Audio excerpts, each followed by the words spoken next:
네, 함께 오늘도 에베소서의 말씀을 나누고자 합니다. 부활절을 보내고 다시 돌아와서 에베소서의 말씀을 나누기 때문에 아마 여러분의 머릿속에 에베소서의 말씀이 잘 남아있을지 모르겠습니다.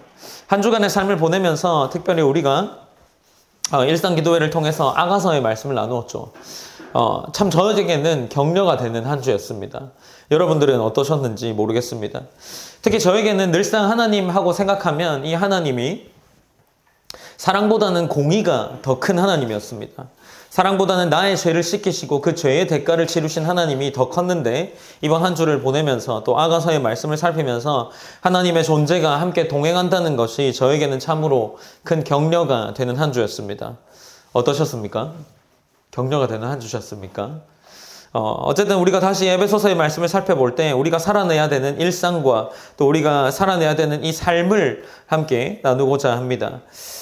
본문인 에베소서 5장 15절에서 21절의 말씀은 성도의 삶 속에서 어떠한 행함이 필요한지를 말해주고 있습니다. 에베소서 4장부터 시작해서 계속해서 내용은 성도가 어떠한 삶을 살아야 되는지에 대한 내용들이 기록되어 있기 때문에 우리가 그 삶을 계속해서 살펴보는 것으로 오늘 본문을 함께 나누어 보고자 합니다. 본문의 첫 구절인 15절에서는 그런즉 너희가 어떻게 행할지를 자세히 주의하여 라고 시작하며 나아가고 있습니다. 여기서 행할지는 이라는 부분은 페리파테오라는 헬라어 동사인데 4장 이후로 이 페리파테오라는 이 행하다라는 이런 동사를 통해서 계속해서 이 우리 성도의 삶을 어떻게 살아가야 하는지를 가르쳐 주고 있습니다. 즉 성도의 윤리적인 삶의 가르침을 계속해서 해나가고 있습니다. 마찬가지로 15절에서도 어떻게 행할지를 말하는 것으로 그 동사를 사용하여서 시작하고 있습니다. 특별히 우리 가운데 이 삶을 자세히 주의하여 살아내라고 말하고 있는 부분에 주목해야 합니다. 자세히 주의하여 살아내야 할 그 삶은 세 가지로 정리되는데 이 자세히 주의하여 살아가야 할 삶은 15절 후반부에서 이렇게 기록하고 있죠. 15절 후반부는 자세히 주의하여 지혜 없는 자 같이 하지 말고 오직 지혜 있는 자 같이 하여 라고 기록하고 있습니다. 지혜 없는 자와 지혜 있는 자를 대조하여서 우리의 삶을 살아내야 할 방법에 대해서 이야기하고 있는 거죠. 이 지혜는 우리의 삶을 얼마나 또 어떻게 더 윤택하게 살아갈 수 있을까 하는 그러한 어떤 삶을 더 잘 살기 위한 지혜가 아니죠. 그 지혜는 어떠한 지혜일까요? 우리의 뜻이 아닌 하나님의 뜻과 계획에 대한 통찰로 연결되어야 합니다. 이 지혜는 구원과 말씀에 대한 지혜인 거죠. 세상의 지식이 가득한 자들이 아는 지혜와는 다른 겁니다. 우리의 배와 우리를 윤택하게 하는 지혜와 다르다는 것이죠. 이 지혜는 하늘의 지식을 아는 것입니다. 그런 자들에게 자신은 아무런 문제가 없는 거죠. 고상한 자들에게는 자신에게는 문제가 없습니다. 윤택한 삶을 살고 있는 자들에게도 하나님의 뜻을 모르는 자들에게는 자신은 그저 잘 살고 있는 한 존재에 불과합니다. 그러나 하나님의 뜻을 아는 지혜를 가지고 있는 우리의 삶은 우리의 문제를 매번 발견하고 있는 거죠. 그 문제들을 발견했을 때, 그 지혜를 발견했을 때 우리는 그 문제를 변화시키려고 노력해 나갑니다. 조금 더 와닿게 말하면 이 지혜는 목적이 무엇인지를 아는 삶입니다. 생각해 봅시다. 한 청년이 있다고 가정하고 그 사람의 일과를 한번 이야기해 보고자 합니다. 일주일간의 삶을 열심히 살고 주말이 되었습니다. 휴일이 되온 거죠. 이제 그날 아침에 일어나서 무의식적으로 휴대폰을 들여다봅니다. 어영부영 다시 잠이 듭니다. 그리고 다시 일어나서 스마트폰을 보다가 일어나서 밥을 먹고 다시 누워서 넷플릭스를 봅니다. 다시 잠에 듭니다. 어쩌면 저의 모습이기도 한 것 같습니다. 이제 주일이 되어 한 청년이 목사님에게 와서 물어봅니다. 한 주를 어떻게 보냈니? 라고 질문을 하니 대답이 이렇습니다. 목사님, 살고는 있는데 뭔가 제 안에 아무것도 없는 것 같고 공허하고 무기력해요 라고 대답을 합니다.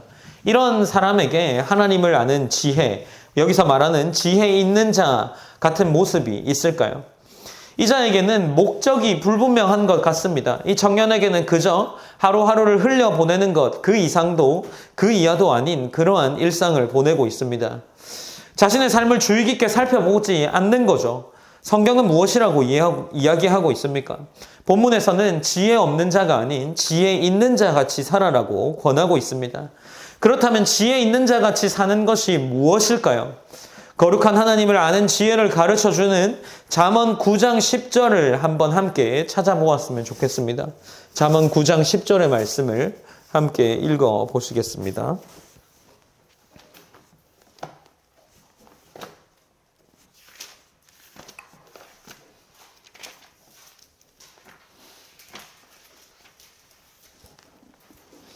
네, 잠언 9장 10절 말씀 찾으셨으면 함께 읽어보시겠습니다. 시작. 여호와를 경외하는 것이 지혜의 근본이요 거룩하신 자를 아는 것이 명철이니라. 네, 우리가 굉장히 잘 아는 말씀이죠. 지혜 있는 삶을 사는 것은 결론적으로 말하면 여호와를 경외하는 것이라는 거죠. 그러니 여호와를 경외함으로부터 이 지혜가 비롯되는데 우리의 삶 속에서 여호와를 경외하는 자세가 부족하거나 혹은 우리가 그리스도인으로서의 삶의 모습을 망각하고 있다면 우리는 목적 없는 그러한 모습으로 살아갈 수밖에 없게 됩니다. 그렇다면 우리가 기도하고 구해야 할 이 삶의 모습이 무엇이겠습니까? 우리가 오늘 함께 나누는 설교의 제목이 일상에 긋는 하나님의 밑줄인데 우리가 밑줄 그어야 하는 우리의 삶의 부분이 무엇인지를 말해주는 것이 바로 여호와를 경외하는 것이어야 한다는 거죠. 그러니 여러분과 제 마음에, 우리의 마음에 여호와를 경외하는 마음이 있어야 지혜 있는 자같이 살아감이 가능하다라는 것을 우리가 기억해야 한다라는 겁니다. 이제 두 번째로는 무엇을 이야기하고 있습니까? 첫 번째로는 우리가 자세히 주의 깊게 살펴보아야 하는 삶은 지혜 없는 자같이 사는 것이 아니라 지혜 있는 자같이 사는 것이었습니다. 그렇다면 이제 두 번째로 무엇을 기록하고 있냐 하면 이야기하는 것은 세월을 아끼라 때가 악하니라 라고 말하는 이 부분입니다. 그렇다면 이 세월을 아끼라라는 것을 어떻게 생각해야 할까요? 아끼라라는 표현은 엑사고라조라는 헬라어 단어인데 이 단어가 갈라디아서에서도 동일하게 사용됩니다. 특별히 이 갈라디아서에서 사용되는 단어를 번역한 것은 속량하다라는 의미로 사용되었습니다. 우리가 이 단어 가운데에 사다 혹은 매점하다라는 이런 의미를 가지고 있는데 그렇다면 우리가 이거를 조금 더 직역해보면 세월을 사다, 세월을 속량하다 이런 의미가 되는 겁니다. 그러니까 뒷부분에 때를 조금 더 고려해서 때가 악하다라는 것을 고려하면 세월을 구속하다 정도로 생각해 볼 수 있습니다. 사실 이 말도 우리 가운데에 잘 와닿지는 않는 거죠. 하나님이 구원으로 주신 모든 시간을 선용해야 된다는 의미로 우리가 받아들일 수 있습니다. 그렇다면 어쨌든 이 아끼라라는 말에는 사다, 속량하다라는 그러한 의미가 내포되어 있는데 앞에 세월이라는 단어를 다시 한번 생각해 보면 헬라어로는 카이로스라는 의미로 다가올 수 있습니다. 여기서는 우리가 시간으로 제공되는 모든 기회로 우리가 의미를 생각해 볼 수 있습니다. 그러니 세월을 아끼라라는 말은 하나님이 시간으로 제공해 주신 모든 기회를 잡아라는 의미인 거죠. 그리고 때라는 말은 헤이메라라는 헬라어인데 이것은 단순하게 날들이라는 의미입니다. 그러니까 이 날들이라는 것은 에베소 성도들이 살아가던 그 현장의 날들을 의미합니다. 지금 성경을 보는 우리에게는 현 시대를 의미하게 되는 거죠. 그 시대를 의미하며 시대를 어떻게 살아가는지를 우리에게 살아내야 하는지를 보여주고 있는 겁니다. 16절의 본문을 15절의 서두와 연결해서 생각해 본다면 이런 거죠. 하나님이 주신 기회를 아끼면서 어떻게 사는지를 주의 깊게 살피십시오 라고 이렇게 의미를 살려서 이해할 수 있습니다. 이렇게 번역해 보면 우리 가운데에 사실 잘 와닿지는 않습니다. 그런데 제 가운데에는 이런 느낌으로 다가왔습니다. 하나님이 제공하신 모든 기회를 살아라고 저에게는 그렇게 다가왔습니다. 사랑하는 성도 여러분, 열심히 이런 일상을 보내면서 여러분은 하나님이 제공하시는 모든 기회를 어떻게 보내고 있습니까? 열심히 일상을 사는 것은 아무런 문제가 없을까요? 본문을 제가 잘 묵상을 하면서 이런 마음이 들었습니다. 굉장히 열심히 하루하루를 보내고 있는데 제 마음 가운데 제발 하루에 2시간만 더 있었으면 좋겠다라는 그러한 생각이 들 만큼 조금은 숨 가쁘게 하루하루를 보내고 있는 것 같습니다. 그래서 세월을 아끼라라는 본문이 꽤나 의미 있게 저에게는 다가왔죠. 지금 내가 보내고 있는 날들, 이것들이 세월을 아끼며 하나님이 제공하시는 모든 기회를 잡으면서 살아가고 있는 것일까 하는 그러한 생각이 들었습니다. 바쁜 삶을 살다 보면 이런 기회를 내가 굉장히 많이 놓치고 있는 것은 아닐까 하는 그런 생각이 들었습니다. 그렇다면 우리의 삶은 정말 순간순간에 하나님을 찾고 그 의미를 앞서 기록된 오직 지혜 있는 자 같이 살아내는 삶을 살 수 있을까 하는 거죠.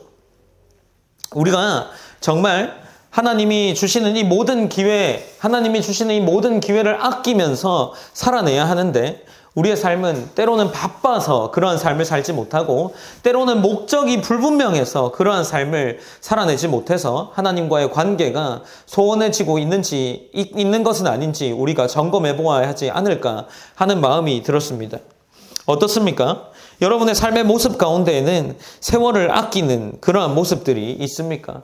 우리가 현재 날들, 이 하루하루를 보내면서 우리는 어떤 것들을 가장 가치 있게 두고 어떤 것들을 가장 의미 있게 두면서 하루를 보내고 계십니까? 아마 어렵지 않게 떠올릴 수 있을 것이라고 생각합니다. 우리 가운데에 내가 가장 세월을 아끼면서 보내고 있는 것이 무엇입니까? 여러분이 하루 가운데 가장 꼭 해야만 하는 그 무엇인가가 아마 있지 않을까 생각합니다. 그러한 것이 여러분 가운데에 가장 세월을 아끼면서 보내고 있는 것이라고 생각합니다. 그러나 여러분, 우리의 삶 속에서 세월을 아끼면서 보내야 하는 것은 우리가 하나님과의 관계 속에서 무언가를 찾아내야 한다라는 것을 잊지 않으셨으면 좋겠습니다. 우리가 첫 번째로는 하나님께서 지혜 있는 자 같이 살아라 말씀하십니다. 그리고 두 번째로는 하나님이 제공하시는 세월, 이 모든 기회를 살아라고 말씀하시면서 때가 악함을 이야기하고 있습니다. 그리고 17절에서는 이제 또 한 가지를 제시하고 있는데, 우리의 삶의 모습은 어리석은 자가 되지 말고 오직 주의 뜻이 무엇인지 이해하라라고 기록을 하고 있습니다. 이제 본문은 세 번째로 이렇게 이해하는 거죠. 어리석은은 말 그대로 무지한이라는 의미입니다. 무지한 자가 되지 말고 어떻게 되어라고 권하고 있습니까? 오직 주의 뜻이 무엇인지 이해하라라고 권하고 있습니다. 오직 주의 뜻이 무엇인지 이해하는 것은 단순히 한 번의 이해가 아니라 지속적인 이해가 필요하다는 것을 우리가 기억해야 합니다. 특별히 본문에서는 이해하다라는 이 본문의 표현에 주목해 볼 필요가 있습니다. 이 이해하다라는 표현은 이해력을 이용하여 사물이나 사실에 대한 깊은 통찰을 얻는 것을 의미합니다. 이해력을 이용하여서 사물이나 사실에 대한 깊은 통찰을 얻는 것이 바로 이해하라라는 그 의미로 생각해 볼 수 있는 거죠. 이것이 어떤 의미입니까? 지적인 노력이 필요하다라는 의미입니다. 우리는 무엇인가 공부하고 또 내가 이루고 싶은 것을 위해서 지적인 작업을 거칩니다. 학교를 간다든지 혹은 자격을 취득한다든지 학원을 간다든지 아니면 기술을 배우기 위해서 현장에 나아가서 그 현장의 기술들을 이해하기 위한 노력을 가집니다. 그런 것처럼 주의 뜻이 무엇인지 이해하라라는 것은 그 주의 뜻을 알기 위한 노력이 필요하다는 권면입니다. 그 말은 또 그 말에 있어서 오직이라는 말에 우리는 주목해 보아야 합니다. 오직 주의 뜻이 무엇인지 이해하라는 겁니다. 다른 것이 아니라 어리석은 자가 되지 말고 뭐 어떻게 해라고 이야기합니까? 오직 주의 뜻이 무엇인지 이해하라라고 이야기하는 부분에 우리는 기억해야 할 것이 있습니다. 이러한 노력에서 인간의 노력으로 가능하지 않다는 점도 기억해야 합니다. 우리는 성경을 읽으면서 또한 우리가 여러 가지의 신앙적인, 교리적인 이야기들을 공부하면서 나아갑니다. 단순히 교회사로서의 성경, 교회 역사로서의 어떤 지적인 요소를 충족하는 것을 넘어서서 우리가 이 성령의 도우심을 구해야 한다는 겁니다. 우리 가운데에 주의 뜻을 이해하는 것은 우리의 노력이 필요하지만 그와 동시에 성령의 능력을 구하는 작업이 필요하다는 겁니다. 우리가 앞서서 말씀을 전하기 전에 늘상 성령의 도우심을 구합니다. 그분의 이해를 구하는데 그것이 바로 우리에게 필요하다라는 겁니다. 빌립보서 1장 9절에서는 빌립보 교회를 향한 바울의 기도가 등장하는데 여기서도 빌립보 교회 성도들을 지식과 총명을 풍성하게 구하고 있습니다. 본문에서는 이렇게 기록하는데 내가 기도하노라 너희 사랑을 지식과 모든 총명으로 점점 더 풍성하게 하사라고 기록하고 있습니다. 그러니까 바울은 지금 그 지혜와 지식을 풍성하게 하기 위해서 기도하고 있다라는 겁니다. 그들에게 이해를 위한 기도가 있어야 한다라는 겁니다. 우리 또한 이러한 삶 속에서의 노력을 할 때 기도가 필요하다라는 것을 기억하셨으면 좋겠습니다. 정리하면 15절부터 17절까지는 페리파테오라는 동사를 중심으로 성도가 자세히 주의 깊게 살아야 할 행동에 대해서 말하고 있습니다. 성도가 주의 깊게 살아야 할 행동은 첫 번째로 지혜 없는 자같이 하지 말고 지혜 있는 자같이 살아야 한다는 겁니다. 하나님의 뜻과 계획에 대한 통찰이 있는 그러한 목적이 있는 삶을 권하고 있습니다. 그리고 두 번째로는 무엇입니까? 하나님이 시간으로 제공하는 모든 기회를 아껴야 한다는 겁니다. 그리고 그것을 우리가 때가 악함을 알고 그렇게 살아야 하는 것을 권하고 있습니다. 그리고 세 번째로는 어떤 것을 권하고 있습니까? 어리석은 자가 되지 말고 오직 주의 뜻이 무엇인가를 이해하라라고 권하고 있습니다. 어리석은 자가 되는 것이 아니라 하나님의 뜻을 알기 위한 노력을 해야 한다는 것을 우리에게 가르쳐주고 있는 거죠. 그러면서 제가 앞서 말한 것처럼 성령의 충만함이 필요하다라는 것을 우리에게 계속해서 이야기하고 있습니다. 그래서인지 본문은 이제 5장 18절에서 이렇게 이어나갑니다. 술 취하지 말라. 이는 방탕한 것이니 오직 성령으로 충만함을 받으라라고 이야기를 하고 있는 거죠. 위에 지혜 있는 삶이 성령의 충만함으로 가능해지기 때문이 아닐까요? 18절에서는 성령의 충만함을 받으라라고 이야기하고 있습니다. 특이한 것은 18절에서 술을 취하지 말라 이는 방탕한 것이니 라는 그러한 구절이 앞에 붙어 있다라는 겁니다. 술 취함은 어떤 행동일까요? 본문에서 말하는 의미는 이방인의 삶의 특징이라고 할 수 있는 것이 술 취함입니다. 특히 바울은 이 술 취함의 행동을 어두움에 속한 행위로 간주하고 있다는 점을 기억해야 합니다. 술 취함은 어떠한 결과를 만들어낼까요? 술 취함은 행동의 자제력을 잃게 만듭니다. 곧 자제력을 잃게 만든다는 것이죠. 그리고 이해력을 떨어뜨리게 합니다. 그리고 분별력과 판단력을 흐리게 합니다. 그러니까 자제력이 없어지게 되고 이해력이 없어지게 되고 분별력과 판단력이 흐려지게 되는 것이 술 취함의 증상이다라고 할 수 있는 거죠. 이러한 행동을 바울은 이방인의 주요한 특징으로 보고 있는 겁니다. 우리가 술 취함과 관련해서 나타나는 성경의 구절들을 조금 찾아보고자 하는데 디모데전서 3장 3절입니다. 디모데전서 3장 3절 우리가 한번 찾아봤으면 좋겠습니다.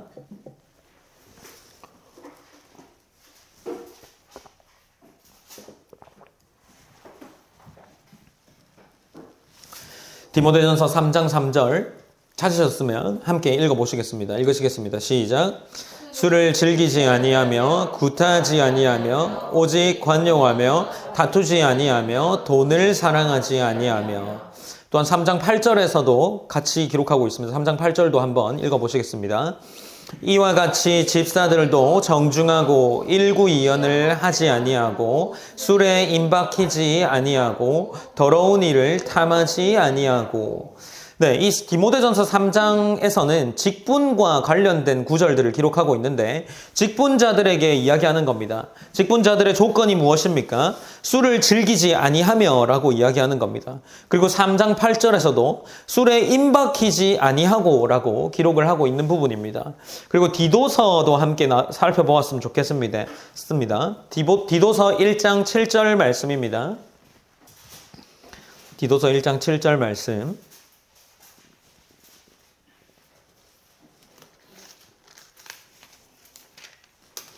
디도서 1장 7절 말씀 함께 읽으시겠습니다. 시작. 감독은 하나님의 청지기로서 책망할 것이 없고 주의 고집대로 하지 아니하며 급히 분내지 아니하며 술을 즐기지 아니하며 구타하지 아니하며 더러운 이들을 탐하지 아니하며. 네, 또 디도서 2장 3절입니다. 2장 3절에 함께 읽으시겠습니다. 시작. 늙은 여자는 이와 같이 행실이 거룩하며 무엄하지 말며 많은 술의 종이 되지 아니하며 선한 것을 가르치는 자들이 되고.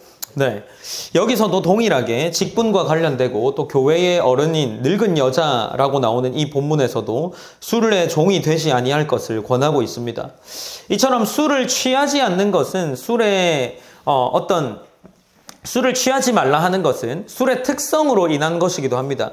술을 먹게 되고 또 술에 취하게 되면 우리의 자제력이나 이해력이나 분별력이나 판단력, 앞서 말한 것처럼 이런 것들이 우리에게 흐려지게 되기 때문입니다.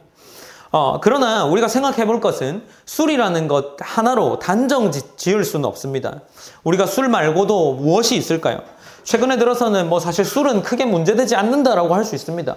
술을 취하거나 정신을 잃을 정도로 이 술에 빠져 사는 사람이 그렇게 많은 것처럼 보이진 않습니다. 우리가 삶을 보낼 때에 오히려 더 다른 것들이 우리의 삶을 방해하는 것 같습니다. 예를 든다면 어떤 것들이 있을까요? 최근에는 우리 가운데는 없겠지만 약물과 관련된 어떤 남용이 있을 수 있습니다. 약물 남용에서는 우리가 고통받는 이 약물 남용으로 인해서 고통받는 것은 세계보건기구에 약 3,500만 명 정도가 세계에 있다고 합니다. 어쨌든 이 약물 남용은 우리와는 조금 거리가 있을 수 있겠죠. 이 약물로 또 동일하게 판단력과 분별력과 자제력과 이해력이 흐려지게 됩니다. 그렇다면 또 다른 것이 무엇이 있을 수 있을까요?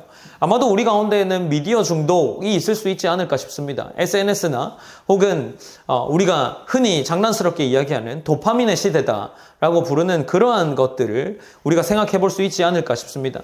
자극적인 것들을 좋아하고 있죠. 어쩌면 이런 미디어 중독이라는 것이 현대적인 취함이 아닐까 싶습니다.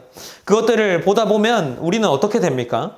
가끔씩 제가 이 말씀을 준비하면서 한번 생각해 봤는데 릴스와 같은 것들을 보다 보면 해가 떠 있다가 갑자기 어두워져 있는 그러한 우리의 삶의 시간들이 흘러가는 장면들이 나타났습니다. 그래서 가만히 생각해 보니까 릴스가 1분 남짓 되는 영상이죠. 근데 우리가 그것들을 만약에 해가 떠 있어서 보다가 이렇게 하나하나씩 넘기면서 보다가 해가 져 있으면 약 못해도 1시간에서 2시간이 지난 건데 우리가 그 영상을 60개를 본 거라고 볼 수 있겠죠. 재미없는 것들은 그냥 넘기면서 봤다면 1시간 안에 100개의 영상들을 그냥 보고 가만히 있었던 겁니다.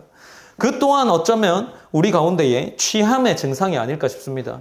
우리가 그것들을 보면서 아무것도 생각하지 않죠. 그저 자극적이고 어떤 재미의 요소들을 통해서 시간을 흘려보내는 겁니다. 어쩌면 이것이 현대적인 방탕의 형태가 되지 않을까요?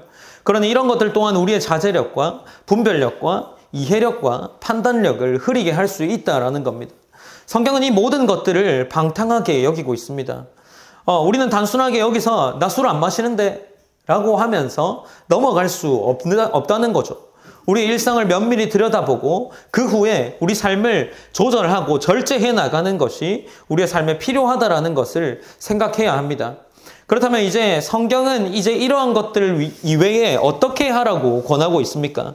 우리가 오늘 에베소서 5장 18절에서는 술 취하지 말라 이는 방탕한 것이니 라고 이야기하면서 술 이외에도 우리를 취하게 만드는 것이 있다라고 살펴보았습니다. 그리고 그 이후에 나오는 9절에는 어떠한 삶을 살아라고 이야기합니까? 오직 성령으로 충만함을 받으라 라고 기록하고 있습니다. 조금 더 직역해보면 오직 성령으로 충만함을 받으라가 아니라 오직 성령에 의하여 충만하게 되어라 라고 번역하는 것이 더 올바른 번역이라고 할 수 있습니다. 성령으로 충만하여지는 것이 우리가 모든 방탕함을 이기는 방법이라고 이야기하는 것으로 볼 수 있겠죠. 다른 것은 없습니다. 여기서 오직이라고 이야기하고 있습니다. 성령의 충만을 받아야만 우리는 방탕함에서 벗어날 수 있다라고 이야기하는 것이죠. 그렇다면 성령 충만이 의미하는 것이 도대체 무엇인지를 생각해 보아야 하지 않겠습니까? 성령은 활동적인 분입니다. 적극적인 분이시고 우리 안에 들어왔을 때 우리를 영적으로 각성하게 하는 각성자라고 할 수 있습니다. 그리고 이 성령이 우리 안에 들어왔을 때는 마음과 지성과 의지를 강하게 하십니다. 그런데 이 성령 충만의 특징으로 나타나는 것은 성령님이 어떤 분이신지에 주목해야 되는데 이 성령님은 자신을 드러내지 않는 분이라는 것에 우리는 주목해야 된다라는 겁니다. 성령은 스스로를 감추시는 분입니다. 성령이 나타났을 때 드러나는 것은 무엇입니까? 성자 예수님과 성부 하나님이 드러납니다. 성령 그 자체가 드러나지 않고 그 성령님으로 인해서 성자 예수님과 성부 하나님이 드러난다는 것이 이 성령 충만의 특징이라는 겁니다. 그래서 이러한 것과 관련하여서 신학적으로는 이것을 어떻게 표현하냐면 홀리 샤이니스라고 표현하고 있습니다. 이것을 우리말로 표현하면 거룩한 수줍음이라는 겁니다. 이 표현은 어떤 의미냐 하면 성령님이 나타나셨을 때 자신의 영광과 얼굴을 가리고 예수 그리스도와 성부 하나님의 얼굴과 영광을 드러나게 하신다라는 의미입니다. 이런 면에서 우리는 이 성령님을 거룩한 수줍음이 있는 분이다라고 이야기를 하고는 합니다. 성령님은 자신의 영광을 드러내지 않으십니다. 예수님과 하나님을 드러내십니다. 그래서 우리들에게 예수님을 증거하여 주시고 하나님을 깨닫게 하시는 거죠. 예수님을 닮게 하시고 하나님을 더 가깝게 하는 분이 바로 성령님이라는 겁니다. 그렇다면 성령 충만이라는 것은 결국에 우리 안에 성령님이 오셨을 때 그 성령 충만의 결과로 예수 그리스도가 나타나야 한다는 겁니다. 그러니 우리가 만약 방탕함 속에 있다면 우리는 절대 결코 예수 그리스도를 나타낼 수 없다라는 겁니다. 자신만 영광을 받으려 하는 존재는 무엇입니까? 사탄이죠. 마귀입니다. 우리가 죄 가운데 있을 때 우리는 어떤 것들을 드러내고자 합니까? 우리는 자기 자신을 드러내려고 합니다. 나는 안 그러는데 라고 이야기할지 모르지만 우리는 우리 스스로 더 잘되기 위해서 삶을 살아가는 것 그 자체가 우리 자신을 드러내는 모습임을 기억해야 합니다. 우리가 성령 충만하게 되면 예수 그리스도와 복음이 아니라면 살 수 없게 됩니다. 우리는 지금 성령으로 충만하게 되어서 우리 안에 있는 영적인 방탕함의 문제를 해결해 나가야 한다는 것을 우리에게 보여주고 있습니다.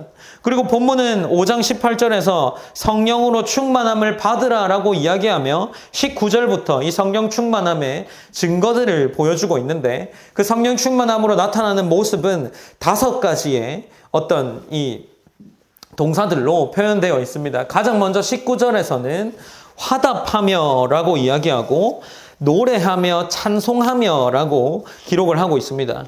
그리고 20절에서는 감사하며 라고 이야기하고 마지막 21절에서는 복종하라 라고 기록을 하고 있습니다. 그러니까 이 성경에 나타나는 이 5가지의 표현들로 성령 충만함을 생각해 볼 수 있는 거죠. 성령 충만하게 되면 화답하게 됩니다. 그리고 노래하며 찬송하게 되고 감사하고 복종하게 된다라는 것을 우리에게 보여주고 있습니다.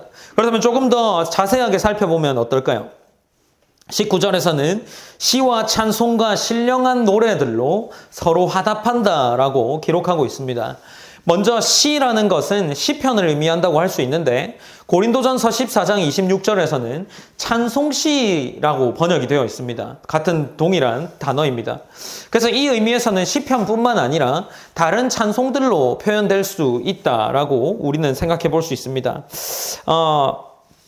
우리 가운데에 어떤 CCM이라고 불리는 그런 것들이 우리 가운데 우리 시대에 맞게 표현하는 어떤 노래적인 찬양의 가사들이 있습니다. 그러한 찬양들로 우리가 당시에 불리던 어떤 시들로 생각해 볼 수 있습니다. 그것이 시를 의미합니다. 그리고 골로새서 3장 16절에 이 찬송이랑 동일한 표현이 기록되어 있는데 다음으로 나오는 찬송은 구원을 노래하는 유월절 찬양, 그러니까 구원과 관련되어 있는 찬양이 찬송으로 생각해 볼 수 있습니다. 그러니까 시는 그 당시에 불리던 어떤 시적인 하나님을 찬양하는 노래고 다음으로 등장하는 찬송은 골로새서 3장 16절을 고려해 볼 때 구원과 관련된 찬양이다라고 할 수 있는 겁니다. 그리고 이어지는 신령한 노래들에서 이 노래들은 요한계시록에 등장하는 5장 9절에 등장하는 이런 찬양과 연결되는데 승리하신 어린 양을 찬양하는 겁니다. 그러니까 이 승리와 관련된 고백을 의미하는 거죠. 우리가 이 하나하나의 의미들을 살펴보면서 나아갈 때 이러한 찬양들로 무엇을 한다고 되어 있습니까? 서로 화답한다고 되어 있습니다. 이 서로 화답한다는 것은 교창을 했다라는 이야기인데 서로 찬양을 주고받으면서 불렀다라는 것으로 우리가 이해할 수 있는 거죠.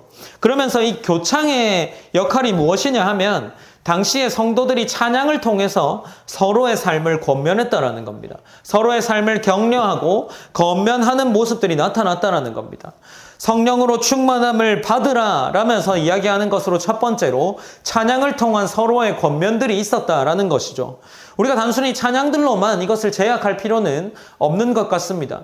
성도들의 삶 가운데에 우리가 만약 진정으로 성령으로 충만한 공동체가 되게 되면 우리는 서로의 삶을 바라보면서 또 서로의 삶의 모습들을 통하여서 권면을 받고 또 그러한 삶을 우리도 살아내겠다라는 그러한 결단들이 있지 않겠습니까? 그것이 바로 성령으로 충만한 성도들의 삶의 모습으로 이어지는 겁니다.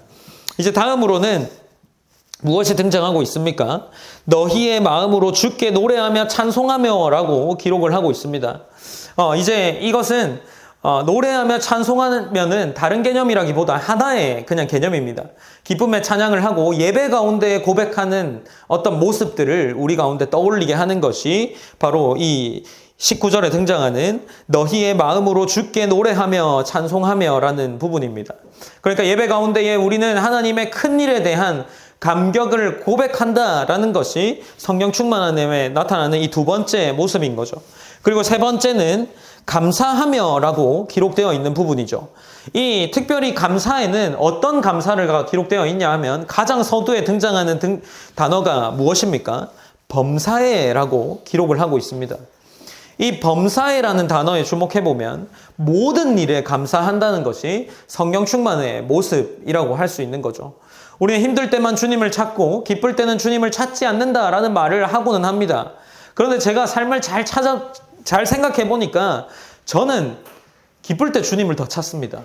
슬플 때 주님을 찾지 않더라고요. 힘들 때 혹은 내 마음에 고민이 있을 때 생각보다 주님을 찾지 않습니다. 오히려 이 문제를 어떻게 해결할까라는 생각에 빠져서 사람을 찾거나 그 문제에 대한 해결책들을 제가 열심히 찾고 있는 모습들이 있더라고요.